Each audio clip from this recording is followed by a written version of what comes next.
Let's look next at one of the most intriguing aspects of climate control by carbonic acid and therefore by the CO2 in the atmosphere.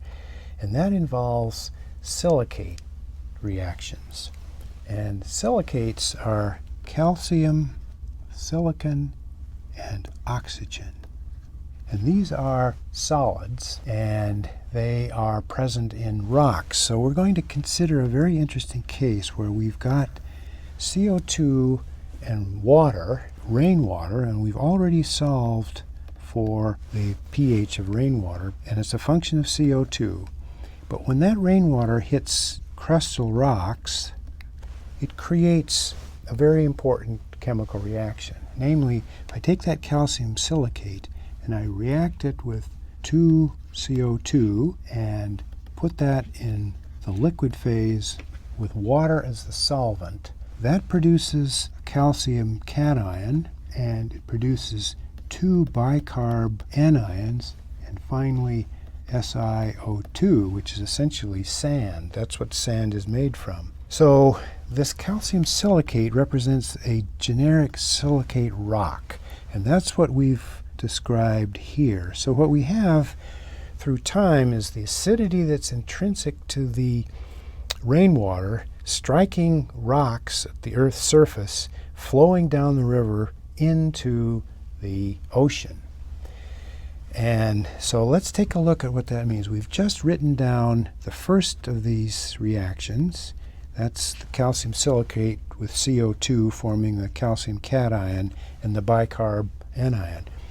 But that calcium cation, when it reacts with the bicarb, it produces calcium carbonate. That's very interesting.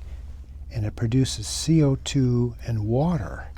And so we know when we have a coupled pair of reactions, the net is the sum of those two. So that produces a chemical reaction that feeds off of the calcium silicate intrinsic to the rocks, and the carbon dioxide comes out of the atmosphere, and in the ocean it forms calcium carbonate and silicon dioxide. What happens then is that this calcium carbonate falls to the bottom of the ocean. That's what over time has formed all the limestone that we've observed. And the other product is SiO2. That forms all the sand on the beaches that we've seen worldwide.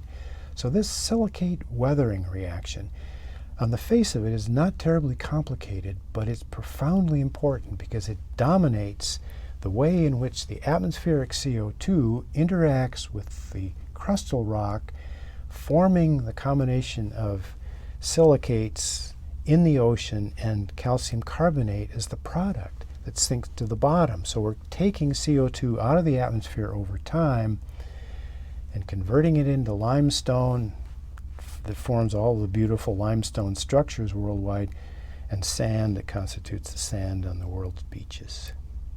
Now, just to underscore how important this silicate reaction is, let's take a look at what would happen if we had our carbonic acid in rainwater and we only had calcium carbonate on the Earth's crust. So we have these stone structures of calcium carbonate, and this reaction certainly takes place, but look what happens.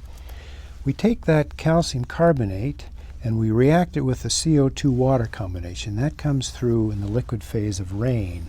That will produce our calcium cation and 2 bicarbonate anions. Well, those 2 bicarbonate anions react in water to form carbonate anions, CO2 and water.